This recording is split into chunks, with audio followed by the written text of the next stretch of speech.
Now is the talk by the Director of Sustainable Development Study Center and Office of Research, Innovation and Commercialization, Professor Dr. Faiza Sharif. She is a profound restoration ecologist and has done valuable work on the field forest restoration, with significant work on tropical thorn forest in Harappa and subtropical scrub forest in Soon Valley. I request her to shed light on meeting net zero emission targets for industrial sector through afforestation. I request you on the stage, ma'am. Okay, Assalamu alaikum and a very good morning to all. Today we are going to talk about net zero emission targets of the industrial sector through afforestation. And this is basically about focusing on industrial sector, and we are talking about that whole compliance requirements for the industry have become from voluntary to mandatory. So that's why this has become a prime goal. And even of course at the national level as well, and how the academia can help and can support industry to achieve these net zero emission targets.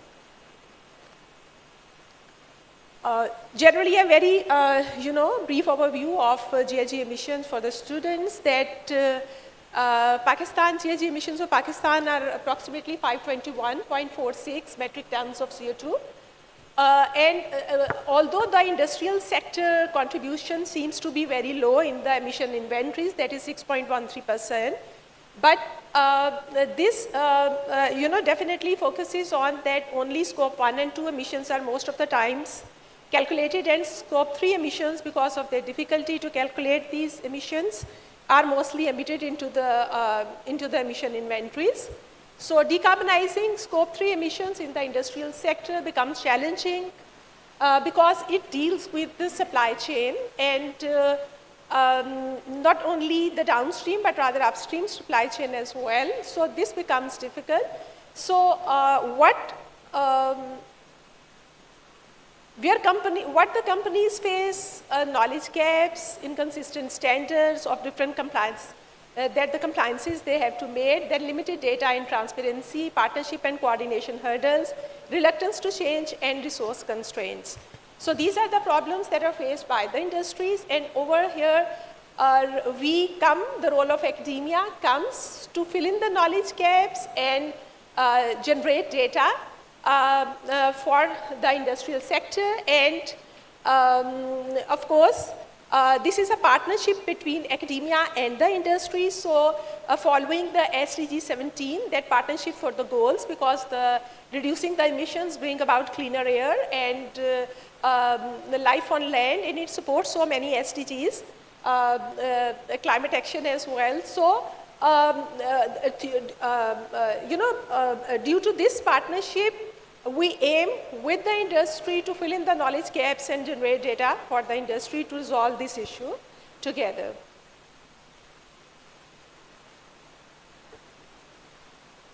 And this is a brief introduction of what scope 1, scope 2 and scope 3 emissions are, and among that scope 1 emissions are those that are direct emissions from owned or controlled sources onto the industries, and scope 2 emissions are indirect emissions from the generators or from the purchased electricity for steam, heating, cooling, etc. And scope 3 emissions are through the supply chain, upstream, downstream emissions. It can be from waste disposal to purchase of the raw materials.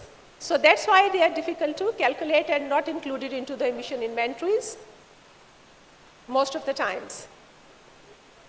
So this is a case study of one of the industries that we conducted, and then our students there, we found it that the scope 1, scope 2 emissions, you can see the scale, and just look at the scale of in tons of CO2 equivalent, the scope 3 emissions are the largest contributors.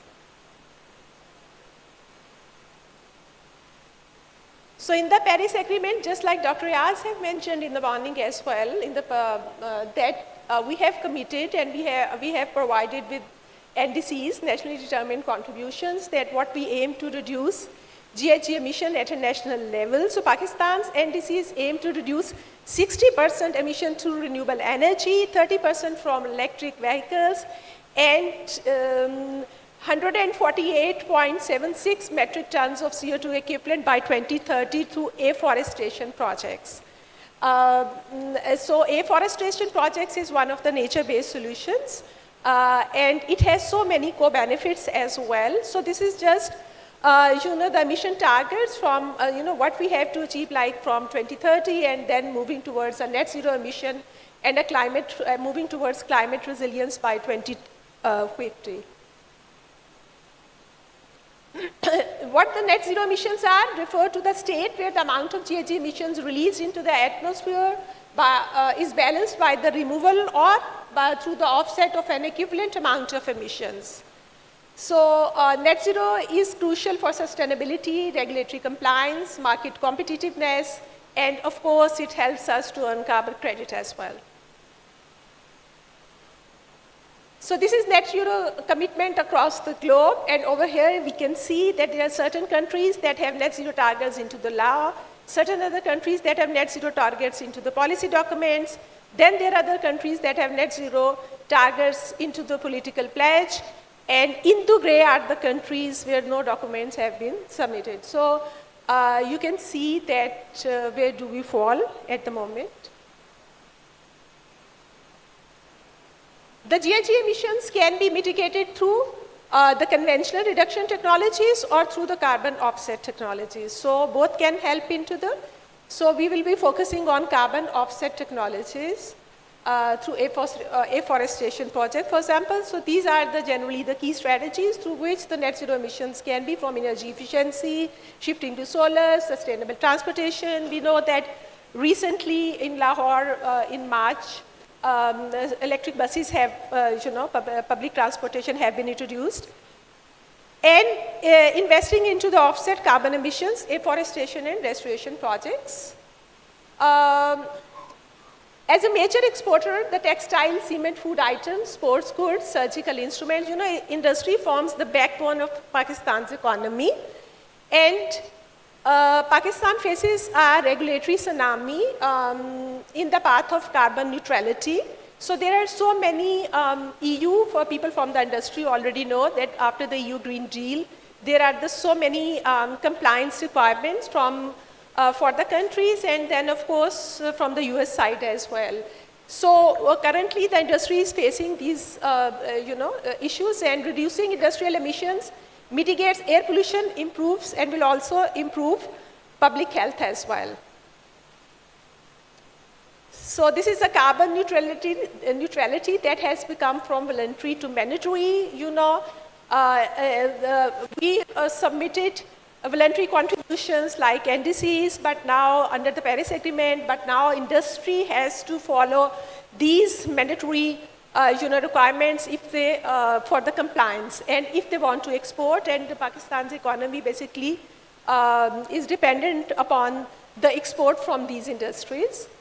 So this is how the carbon market has grown up since, past many years. So companies' race to net zero has fueled the rapid expansion of voluntary carbon credit market. And over here we have some data from where into the blue we can see the nature-based solutions. So among the other solutions, there are the nature-based solutions that have been adopted now by different countries more frequently. So the contribution of nature-based solution is growing over time. So companies have already started to channel their resources to forest-related nature-based solution projects. So this is over here, we can see different, like Amazon, major companies from the world, across the world. So Apple recently revealed another plan to invest in a 27,000-acre mangrove forest in Colombia, and so on. Afforestation is a pathway, has significantly, we do, in this context I would like to mention, we do also have a MOU with Pregmia, and we have aimed to establish carbon sink forest for meeting the net zero emission target of the industry. That will definitely be a win-win for both us transforming towards a carbon neutral university, and then for Pregmia as well, because it will be helping, and over the long run we will be applying for carbon credits and such things as well. So this is all the potential of afforestation is how many gigatons of carbon dioxide they can save, and the old growth and regenerating forest absorbs around approximately 2 gigatons of carbon annually. So that makes a major impact. And a forest is considered to be a carbon sink. If it absorbs more carbon from the atmosphere, then it releases. And this, carbon sinks forest would not only help meeting net zero emission targets, but rather we do have so many other, we have signed Convention on Biological Diversity. It is like a target that is, SDG 15 else, will also be, met, then RED plus, the requirements for the RED plus. And then this is the decade for ecosystem restoration as well. From there over, we have also committed for restoring ecosystems. So this is just a comparison of afforestation cost per ton. It's low cost, initial investment is low. It provides co-benefits, mean other ecosystem services as well, like just for not only carbon sequestration, but rather also climate regulation and nutrient recycling and providing habitat to the biological diversity. There are so many other ecosystems services that these forests they provide. They also do have cultural values as well, aesthetic beauty, tourism value, recreational value. So technology to maturity, emerging technologies, it's well established that how much, these forests can store. Implementation time is of course longer as compared to that of the other technologies where you can switch immediately. But the carbon sink plantations require some time, but of course they have the benefit of being low cost as well, low maintenance cost as well. So among the 8 categories of carbon credits, prices for the projects with the non-carbon benefits are higher. So they have higher carbon credit markets, value into the per carbon credit as well. So these are some of the possible, I'm not going into the detail of the species that we can use into the Pakistan. So thank you so much.